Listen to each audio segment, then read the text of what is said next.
1, 2, 3. Oke, monggo. Assalamualaikum Bu Dewi. Ini berkaitan dengan kegiatan pembelajaran daring ini. Selama ini yang seperti yang kita bicarakan sebelumnya, beberapa kali, mungkin kemarin atau tadi kita sudah berbicara bahwa selama pembelajaran daring itu setiap guru kan pasti mempunyai permasalahan. Ini bisa diceritakan kembali permasalahan itu, bisa jadi nanti permasalahan itu kan permasalahan kita bersama. Itu bisa menjadi pembelajaran bagi saya secara pribadi atau nanti bisa kita sharing dengan teman-teman yang lain, kita berbagi ilmu dalam memecahkan sebuah masalah pembelajaran daring. Monggo Bu Dewi diceritakan dulu. Terima kasih Pak sebelumnya atas waktunya. Permasalahan yang saya ceritakan, saya sendiri di sini sebagai ibu. Oh ya. Itu permasalahannya mungkin sama dialami dengan pemerintah. Oh ya, maaf Bu Dewi. Bu Dewi ngajar BK saja atau ngajar seni budaya? Oh ya. Ya, oke. Jadi memang permasalahannya sama. Ya, nah ini permasalahan yang memang sering itu anak-anak apa nih Pak? Kayak tidak merespon gitu, pasif saat hamil, terutama saat hamil. Nah itu kadang dikasih tugas tidak merespon, kemudian di WA gurunya tidak merespon, dan kemudian memang kami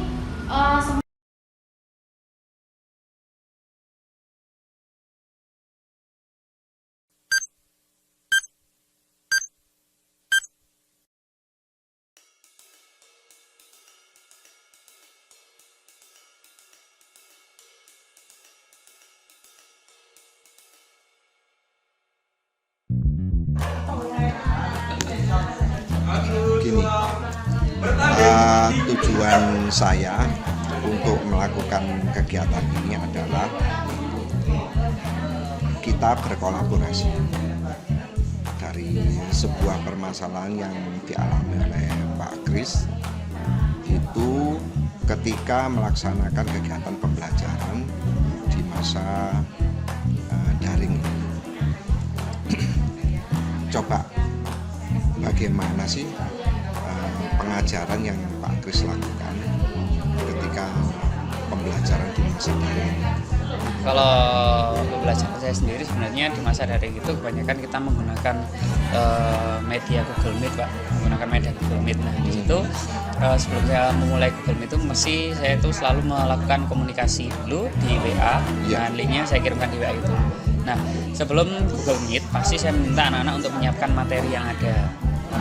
Misalnya sebelum menyiapkan Google Meet ada materi, saya pun juga menyiapkan materi. Nah nanti apa yang mereka dapatkan, materi yang mereka dapatkan itu setidaknya bisa dijadikan bekal dengan penguatan materi yang saya berikan itu.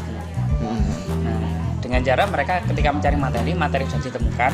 Ketika materi sudah ditemukan tadi itu mereka tidak mencetaknya, tapi mereka saya minta untuk membuat rangkuman secara tertulis.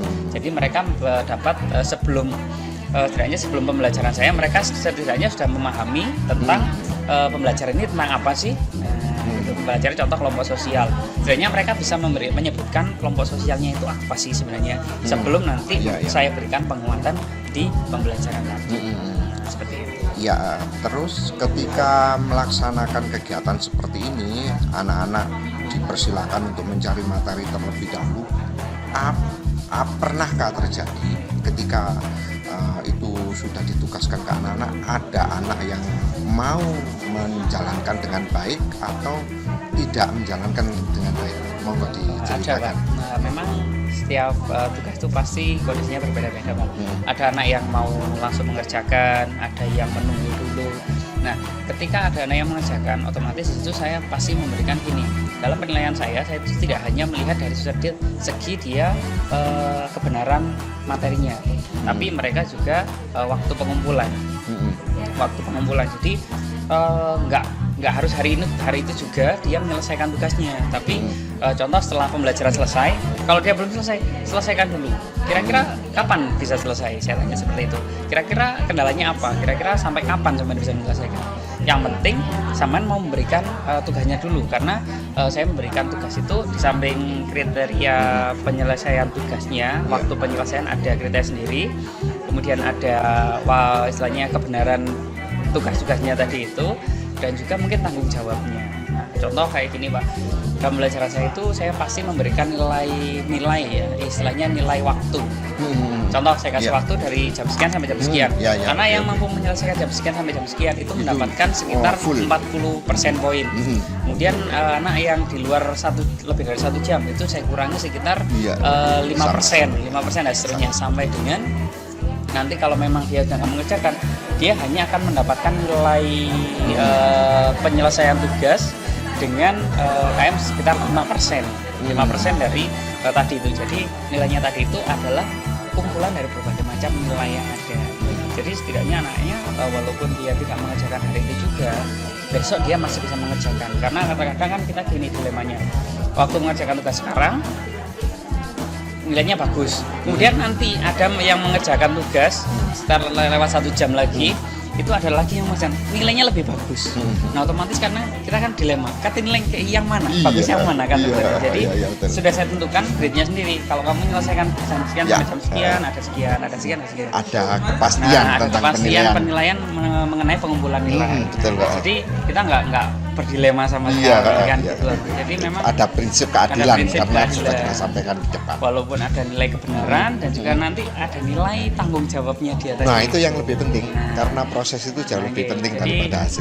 Jadi saya memang ada kadang ya itu kesulitan yang saya hadapi tadi itu saya jadikan seperti itu. Kemudian dalam pembelajaran memang terkadang anak-anak merasa bahwa dirinya itu jangan serius Pak, lebih enak seperti ini, kita mengalir seperti ini, kita sudah nyaman dengan pembelajaran yang tidak begitu serius, tapi kita pasti mendapatkan sesuatu. Tapi sebelum melangkah ke aksi nyata ya, ini kan Tirta itu kan tujuan sudah saya sampaikan tadi, ini masih identifikasi. Sekali lagi saya kepingin ada pertanyaan yang identifikasi ini untuk memahami seberapa rumitnya permasalahan yang dihadapi oleh Pak Kris untuk dijadikan pembelajaran bersama kita. Ini begini, dengan persiapan yang sudah anak-anak kan disuruh mempersiapkan dulu sehari sebelumnya oleh Pak Kris. Nah, dengan persiapan yang bagus dari anak-anak atau ada anak yang tidak mempersiapkan diri dengan bagus, itu adakah korelasinya atau implikasinya anak yang mempersiapkan dengan baik dengan anak yang tidak mempersiapkan dengan baik, adakah pengalaman Pak Kris itu efeknya bagi ada Pak, memang gini, anak-anak yang mempersiapkan materi dengan baik pada saat itu memang kesannya pembelajaran itu selalu mengalir Pak, tapi anak-anak yang tidak mempersiapkan ya terkadang relatif mereka istilahnya kurang bisa menikmati pembelajaran. Sampai akhirnya terkadang mereka akan mengganggu temannya dan sebagainya. Walaupun ketika daring, kadang malah kalau kita daring mereka mematikan kamera, mereka akan pergi. Kita nggak tahu ngapain. Kan gitu ya. Matikan kamera hanya yang penting kendalanya itu salah satu. Kemudian tapi terutama kalau saya pribadi, anak yang belum mengerjakan itu kebanyakan saya berikan fokus lebih. Dalam artian anak yang sudah memberikan menyiapkan materi, otomatis apa yang saya sampaikan pasti nyambung. Jadi ketika untuk mengecek bahwa dia memang, kalau memang dia belum menyelesaikan tugas, menyiapkan materi tadi, jadi saya akan memberikan materi lebih. Sebelum dia bisa menyelesaikan tadi itu, saya sudah memberikan sedikit materi mungkin bekal bagi dia untuk menyelesaikan materi tadi. Contoh memberikan contoh tadi kelompok sosial gitu ya. Anak-anak yang lain sudah paham tentang kelompok sosial. Jadi saya penjelasan saya tadi itu saya tekankan lagi lebih, tapi saya tujukan kepada anak yang tidak mengerjakan. Nah berikutnya begini, ini menuju ke aksi nyata. Kendalanya apa Pak? Pertama kalau kendala dalam materi ini saya ini terutama yaitu Pak, kadang tanggung jawab anak-anak satu, kemudian yang kedua kesibukan anak-anak ketika di rumah. Apalagi kalau di daerah Pujon itu orang tua dalam pembelajaran itu tidak begitu mendukung seperti di daerah Pak. Karena apa, aktivitas di anak di sana kan otomatis lebih banyak Pak. Apalagi anak-anak masa-masa SMA kan masa-masa mereka membantu orang tua. Nah ketika membantu orang tua tadi itu terkadang mereka sampai lupa dalam mengerjakan tugasnya tadi. Bahkan orang tua kadang minta gini, wes daripada kamu sekolah melakukan sawah. Bantu saya di dan sebagainya. Apalagi di Pujon kan sudah ada pekerjaan pasti anak-anak itu kan pagi mereka sudah harus menyetorkan hasil susu tadi, kemudian sore juga sama siang kadang pulang sekolah itu langsung membantu dalam memberikan minuman, memberikan cari pupuk dan sebagainya. Dan itu pada kenyataannya langsung menghasilkan uang. Nah, makanya orang tua lebih pada sekolah. Gitu. Ya, di Pujon memang seperti itu. Bahkan saya tahu. ada hal yang mirip juga Pak di sana itu. Hal yang mirip itu kadang gini, orang tua itu ketika diminta untuk dalam pembelajaran mereka eman, tapi untuk gaya hidup kadang mereka lebih jor-joran. Ya. Nggak jauh-jauh kadang. Ya. Mungkin ya kalau kita berbicara ekonomi orang kan berbeda-beda, ya. Tapi mereka lebih mementingkan bukan pendidikannya, ya, materi yang lain. Kan seperti itu. Ya, terus ini selama itu kendala yang dari sisi eksternal ya, dari sisi siswanya. Nah, sekarang ada nggak ketika pembelajaran daring ini keluhan yang dialami oleh siswa yang disampaikan? Kalau kendalanya terkadang gini Pak, memang di sekolah sudah ada jamnya untuk daring ini sampai sekian dan sebagainya. Terkadang anak-anak ya itu pekerjaan di rumahnya belum selesai, itu kita sudah harus daring. Nah, apalagi ketika dia yang mereka sampaikan itu gini, ketika mereka daring itu sama orang tua dikatakan mereka bermain. Karena apa? Terkadang mereka bermain, waktunya bermain dianggap sama orang tua itu belajar, tapi waktu belajar malah mereka anggap sebagai bermain. Kebalikannya seperti itu. Dan juga kadang ada yang itu sama dalam satu keluarga kan kebanyakan ada yang punya HP, ada yang tidak, bahkan ada yang memiliki HP orang tua. Nah itu kadang yang menjadi kendala kami. Kadang waktunya gimit, HP-nya nggak ada, dipakai adiknya atau dipakai orang tuanya dan sebagainya. Itu kendala yang paling umum. Ya, sudah semuanya identifikasi, saya pikir sudah lengkap ini kejadiannya yang dialami di tempatnya Pak Kris. Selanjutnya kira-kira apa rencana ke depan yang akan Pak Kris lakukan?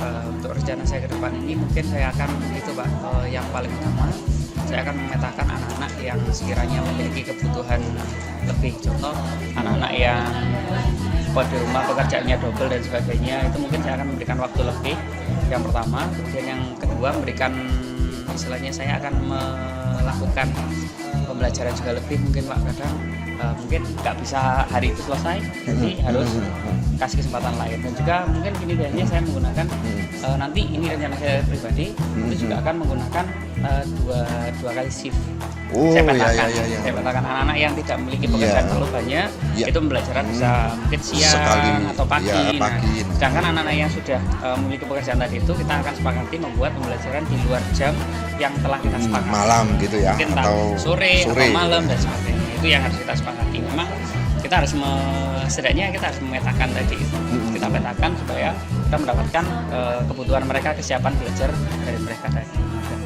Ya, rencana kedepannya ini kira-kira bisa nggak dijalankan dalam jangka waktu dekat ini?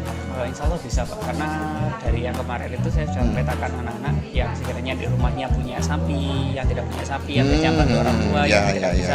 Itu kemarin sudah sedikit saya petakan. Sudah lengkap diferensiasinya ini. Peta diferensiasi.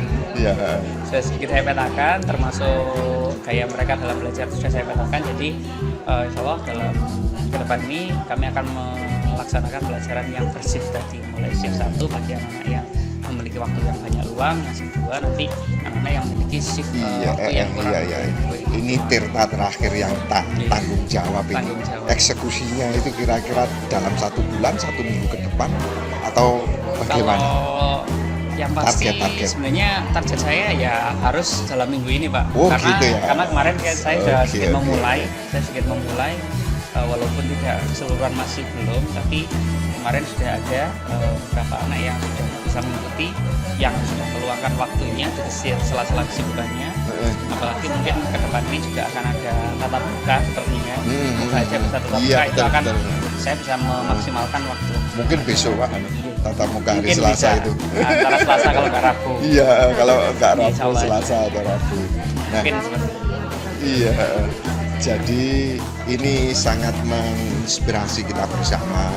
Kasus yang jenengan alami itu bisa jadi dialami oleh setiap orang dan ini bisa dijadikan referensi. Aksi nyata dan eksekusinya kapannya akan dilakukan kita tunggu. Bagaimana informasinya, terakhir hasil dari eksekusinya tentang cerita keberhasilan atau mungkin kendala yang akan bisa saya buatkan rencana tindak lanjut, Pak. Nah, dari hasilnya tadi itu akan saya buatkan rencana tindak lanjut, anak-anak hasilnya seperti apa yang akan saya lakukan lagi, apa yang harus saya rencanakan lagi, apa yang harus saya perbaiki, apa yang harus saya pertahankan. Terima kasih Pak Kris, coaching pada hari ini itu sangat bermanfaat untuk kita bersama.